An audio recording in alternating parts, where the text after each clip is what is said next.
శాసనసభ్యులు గారికి నైతికంగా ఓడిపోయో, ఒక పక్క కృష్ణుడిలాగా, ఒక పక్క దుర్యోధనుడు, ఒక పక్క అంతటి గొప్ప వ్యక్తిని కాదు నేను. మరలా చెప్తున్నాను అందరికీ, దయచేసి ఎవరి పార్టీ విధానాలు వారు మాట్లాడుకోండి. వ్యక్తిగతంగా దిగజారి మాట్లాడుకోవడం చాలా హేయమైన చర్యగా నేను భావిస్తున్నాను. ఎందుకంటే రాజకీయాల్లో ఒకరు ఓడుతారు, ఒకరు గెలుస్తారు. స్నేహపూరితమైనటువంటి వాతావరణంలో ఎలక్షన్లు జరిగి ఎలక్షన్స్ అయిన తర్వాత ఏ పార్టీ అధికారంలోకి వచ్చినా, ఎవరు ఎమ్మెల్యేగా గెలిచినా ప్రతిపక్ష నాయకులను కలుపుకొని ఆ రాష్ట్రాన్ని అభివృద్ధి పదం వైపుకి తీసుకొని సీనియర్లు సలహాలు తీసుకొని నడిపించే విధంగా రాజకీయాలు రావాలని నా వ్యక్తిగత అభిప్రాయం. చాలా మంది మేధావుల మనసుల్లో కూడా ఈ మాట ఉంది. ఎందుకంటే రాజకీయాలు రాను రాను నైతిక విలువలు దిగజారి ఉన్నత స్థాయి నుంచి ఆదాపాతాడానికి పోతున్నాయి.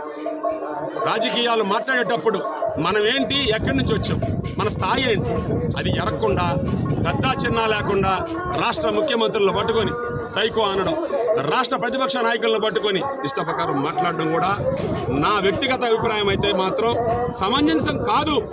మంచి సహృదమైనటువంటి వాతావరణంలో మీడియా మిత్రులు సాక్షిగా మంచి డిబేట్ కార్యక్రమం పెట్టుకొని మేము ఈ డెవలప్మెంట్ చేస్తాం పోటీపడి ప్రజలకి మెప్పు పొంది ప్రజల నిర్ణయంతో గెలుపు సాధించి ప్రజా సంక్షేమమే ధ్యేయంగా జగన్మోహన్ రెడ్డి చేస్తున్న పరిపాలన చూసే రాబోయే రోజుల్లో ప్రపంచం అన్నీ కూడా, రాష్ట్రాలన్నీ కూడా ఆంధ్ర రాష్ట్రం చూస్తున్నాయి. ఎందుకంటే ఒకే ఒక అంశం చెప్తాను ఈ విషయంలో.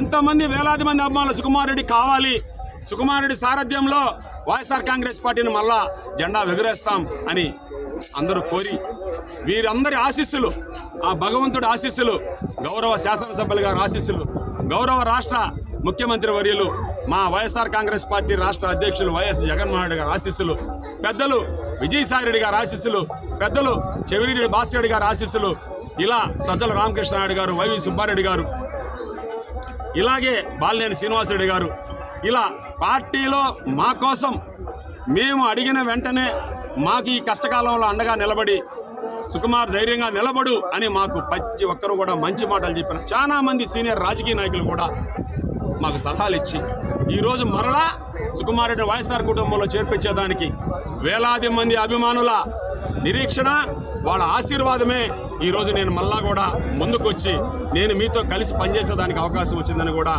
ఈ మీడియా సందర్భంగా ఇంతమంది వేలాది మంది అభిమానులకి శిరస్సు వంచి పాదాభివందనం చేస్తున్నాను. ఎందుకంటే